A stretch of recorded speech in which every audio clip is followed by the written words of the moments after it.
All right. So Dana White and Ilia Topuria and Islam have all kind of confirmed that the fight today has a lot of weight to it in terms of Islam Makhachev's next matchup and in terms of insane super fights we can get in the future.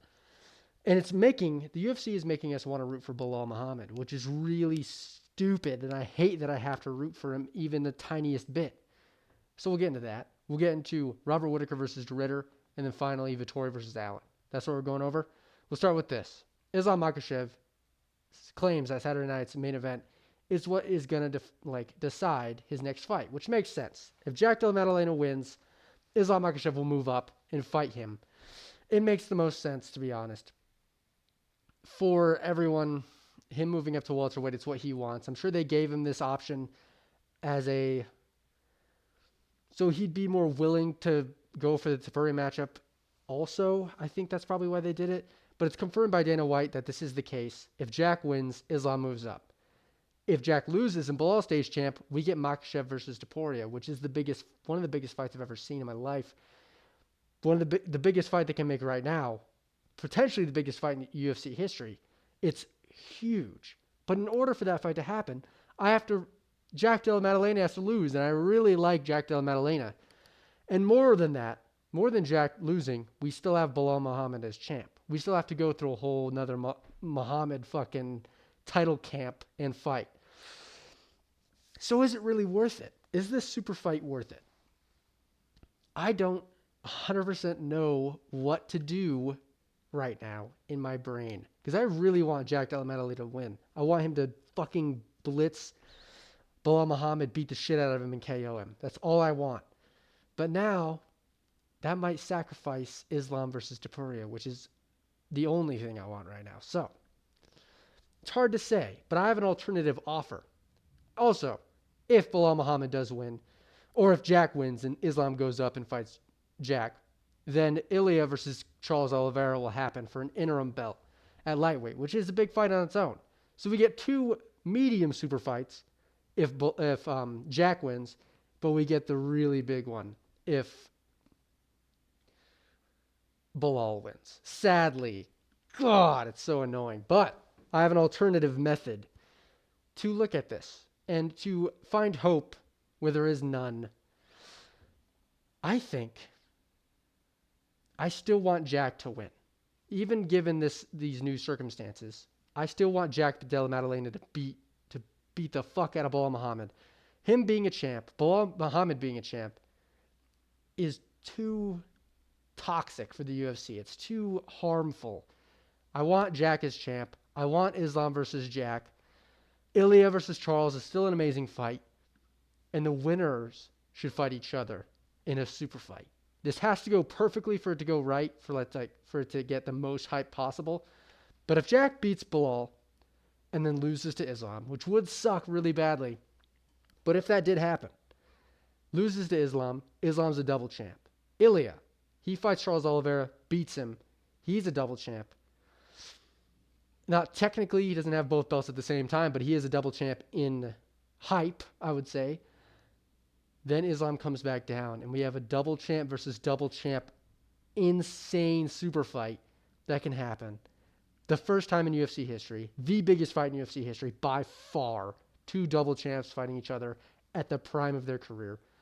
That's the best case scenario. So I thought about it a lot. I do still want Jack to win. But a lot of pieces have to fall into place to get this ultimate reality where everything's perfect. But that sounds fucking amazing. And I see that in the future of the UFC. I can see Islam beating Jack. I could also see Jack beating him. It's not going to be an easy fight. I do think Ilia Topuria is going to kill Charles Oliveira. I think Ilia is too powerful. Charles Oliveira gets rocked in every single one of his fights. I think Ilia can beat him. I don't really have a doubt. There's obviously a way Charles can win, and he has a crazy amount of finishing potential too. I'm not discounting Charles Oliveira that much, but I am a little bit. I think Ilia's the one. I think he's the guy. And so is Islam. And if he beats Jack and becomes a double champ, that is a century-level fight. That's a monumental occasion. So that's what I want. We can hold off Ilya versus Islam till a later date when the maximum amount of hype is in that fight and there's a ton on the line. It's perfect, and that's all I want.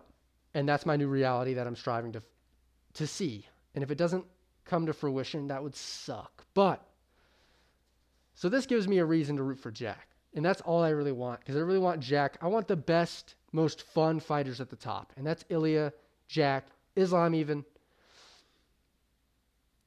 So I'm cool with it. Next, we have Robert De Whittaker. Robert Whittaker versus Reiner de Ritter is being talked about. Oh, it's set. Never mind. It's set to main event Abu Dhabi. I take it back. It's set. So Whittaker coming off a loss against Khamzat Chimaev by submission with his jaw exploding. I don't love that going against a submission specialist like De Ritter. De Ritter's last fight obviously just happened, and it was pretty impressive the way he did it. He beat the shit out of Bo Nickel. What we don't know is how good Bo Nickel is. He's probably shit, to be honest. I don't think he's that good. I never rated Bo Nickel very highly. But at the same time, I've never rated Reiner de Ritter very highly. As of right now, Whittaker is a finishable opponent in his career. I think he has his moments of finishing potential as well against Ikram, but that was short notice. I think Reiner de Ritter is going to be a little bit too goofy. Dricus brought the goofy style to Whittaker and chinned him in the second round.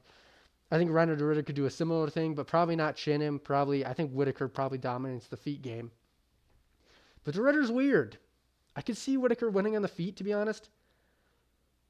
But de Ritter has he has the wrestling, and he has a pace that he has weaponized before, especially in this last fight. So it's very hard for me to tell. I don't want to discount Whittaker right now, to be honest. I still think Whittaker's a top guy. I don't think he's completely washed like people are thinking. But de Ritter's really dangerous on the ground, and that broken jaw is going to be problems. I could see it snapping again, to be honest. So I might go to Ritter, but as of right now, I'm in a limbo between what I've seen Whittaker do striking-wise, which is super impressive, and de Ritter's weirdness. He's kind of at the level where I was starting to he's like Dricus' level of goofiness, but he hasn't proven it yet to a recognizable degree like Dricus did against Whittaker. When Dricus beat Whittaker is when I was like, okay, we're in the big leagues. It's working. Doesn't matter if it's sloppy. De Ritter's style is different, but I could see it working in a similar way. I might still go with Whittaker, though. I still don't rate Reiner de Ritter super highly, even after the Bo Nickel performance. And it's just because styles, I don't like Bo Nickel and his ability. So I don't know. Whittaker's still that guy, I think. Khamzat is no joke. And Whittaker doesn't really lose to anyone that's not super good champ material, to be honest. So I'm excited for this one. It's going to be very interesting. Next, Vettori versus Allen. So there's a lot of beef behind this one.